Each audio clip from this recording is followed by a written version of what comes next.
como eu falei, não me convenço, porque o tempo todo a gente conta coisas tristes, né, tal, e a gente não sai chorando assim o tempo inteiro por falar de coisas tristes.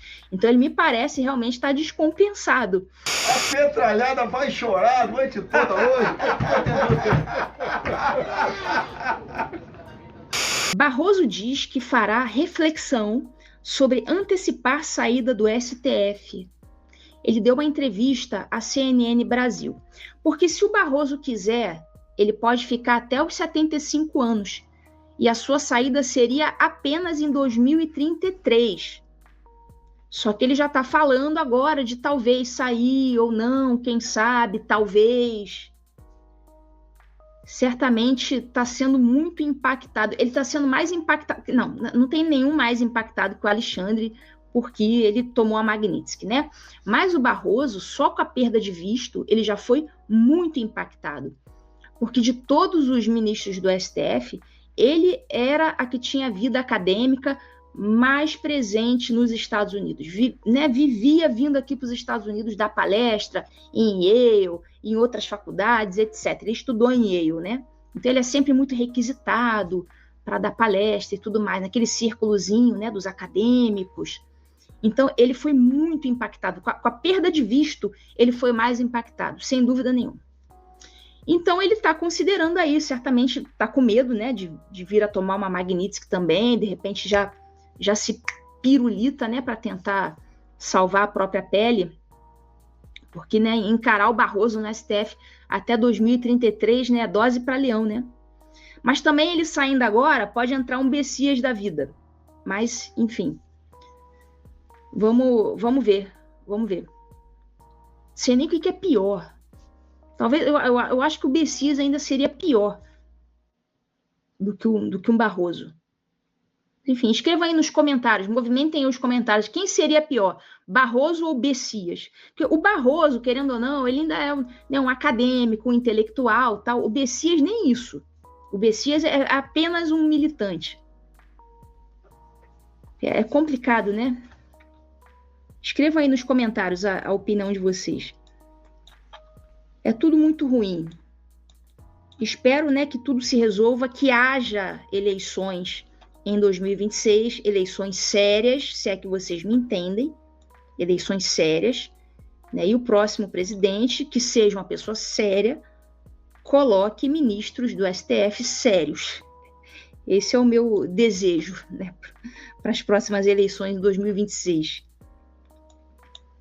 Bom, e o Barroso, deixa eu ver aqui se tem mais alguma coisa, acho que tem mais uma frase dele aqui. Ele falou, olha, geralmente, quando deixa a presidência, o ministro tira alguns dias, isso é o Barroso falando. Eu tenho compromissos de votação e também acadêmicos, mas de meados para o final de outubro, vou fazer um retiro espiritual. Dessa vez não vai ser com o João de Deus, né? Como costumo fazer. Aí vou pensar muito no que quero fazer. Gosto da minha vida no Supremo, mas gosto da vida fora também, continuou. Não penso em deixar o Supremo de imediato, e muito menos em sair do Brasil. Agora, sair do Brasil não pode ser Estados Unidos, né?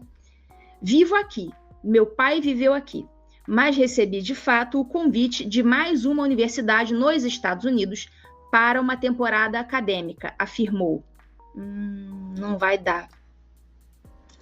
Barroso, no entanto, teve o visto dos Estados Unidos revogado. Ele disse que o governo norte-americano foi convencido por uma narrativa que não é verdadeira. Então, olha a narrativa do Barroso. Ele está dizendo que o governo dos Estados Unidos foi enganado. Foi convencido por uma narrativa que não é verdadeira. Ou seja, está dizendo que aqui o pessoal dos Estados Unidos é inocente. Compadre Washington, né? Sabe de nada, inocente. Que loucura, né? Quer dizer, foram ludibriados. O Trump foi ludibriado. Saiu de bobo na história, enganado. Como é que pode, né?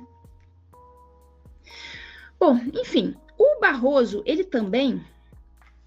ele deu uma entrevista à Mônica Bergamo, da Folha de São Paulo.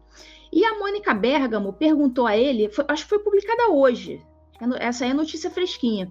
Ela perguntou a ele por que ele estava tão emotivo, né, chorou no Roda Viva, chorou lá na saída dele da presidência da STF, né? E ele contou a mesma história, sobre ter ficado emotivo por ter contado sobre ter ido visitar as tribos Yanomamis, sobre ter conversado com os venezuelanos sofridos, fugindo da fome, fugindo da violência, e por isso ele se emocionava muito. Essa foi a explicação dele. Como eu falei, não me convenço, porque o tempo todo a gente conta coisas tristes, né, tal, e a gente não sai chorando assim o tempo inteiro por falar de coisas tristes. Então ele me parece realmente estar descompensado. E a Mônica Bergamo perguntou isso a ele. E ele deu essa desculpa, não, porque eu estava falando de coisa triste, então eu chorei. Não me convenceu, não. Vamos ver esse trechinho dele falando com a Mônica Bergamo. Pedindo da presidência. Não, peraí, tira o slide. Pedindo da presidência. E o senhor está se mostrando muito emotivo. O senhor chorou publicamente 3 vezes ao relatar um mesmo episódio. Parece que o senhor está emotivo, não apenas com aquele episódio. O que está acontecendo que o senhor está chorando tanto? Por que o senhor está tão emotivo? Não, eu fiquei emotivo 3 vezes pelo mesmo episódio. Pelo mesmo? Que foi, eu fui lá na Operação Acolhida, em Roraima. Eu tinha ido visitar uma tribo Yanomami, uma aldeia Yanomami, 2 até. E depois eu fui ao encontro dos venezuelanos, que chegam 1 centena por dia, mais ou menos. E aquela cena de ver idosos, mulheres e crianças fugindo da fome, fugindo da violência, com a roupa do corpo, era uma cena emocionante mesmo. Então tá, ele está dizendo que ele está emotivo porque ele está citando, lembrando dos momentos que ele passou com a tribo Yanomami e com os venezuelanos sofridos. Não me convenceu, não. Essa emotividade dele me parece que, né, tem outras causas e ele não está lidando bem com esse turbilhão de sentimentos, né, pelos quais ele está passando.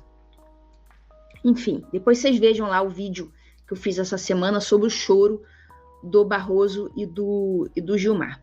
E ele foi perguntado sobre as sanções dos Estados Unidos.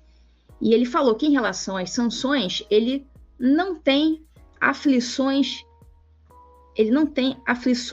excessivas. Ele falou isso aí, ó, não tenho aflições excessivas, diz Barroso, sobre possibilidade de sofrer sanções dos Estados Unidos.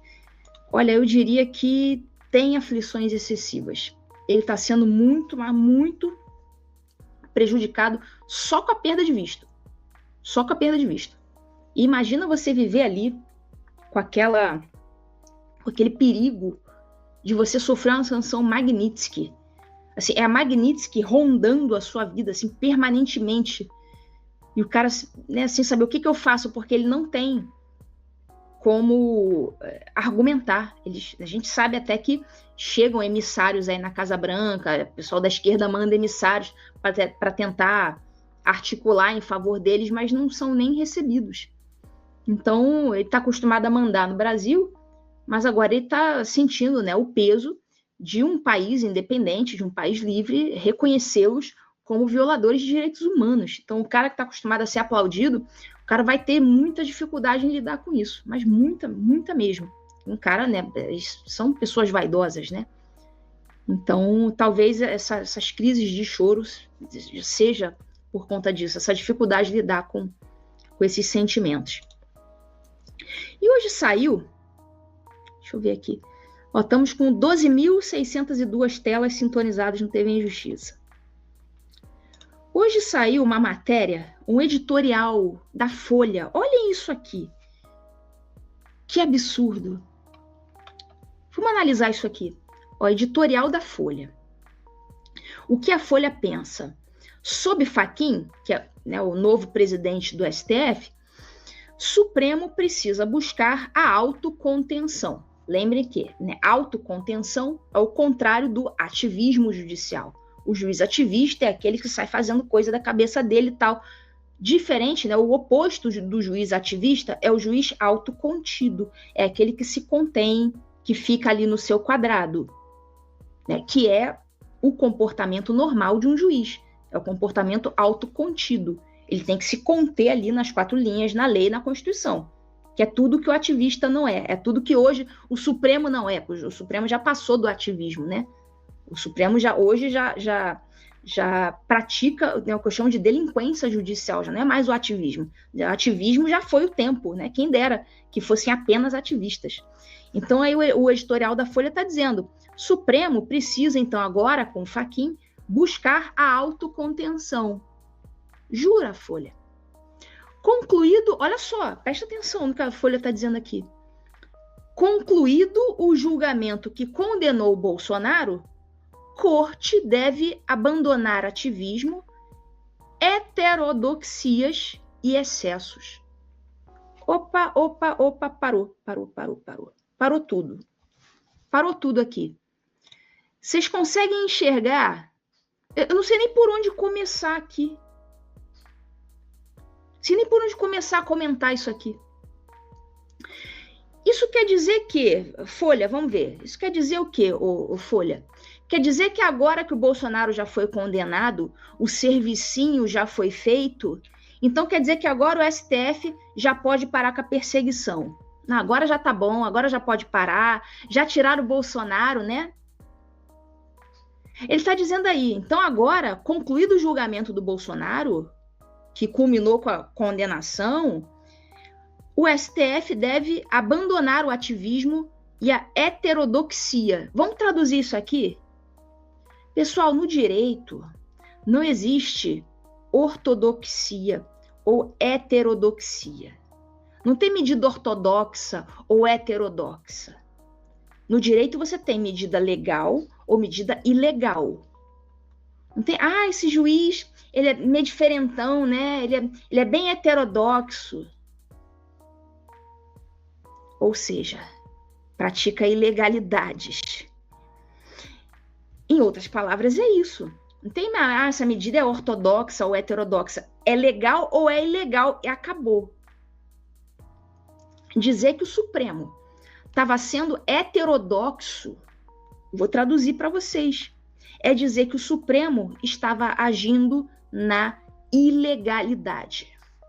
Então quer dizer que agora os excessos podem ser abandonados, Folha? Antes os excessos estavam ok, já que era para condenar o Bolsonaro, né? Então pode se exceder. É isso, Folha? Como era contra o Bolsonaro, então pode ter excesso. Então veja como... Olha, eles não tentam nem disfarçar. Isso aqui é uma confissão. Isso aqui é uma confissão.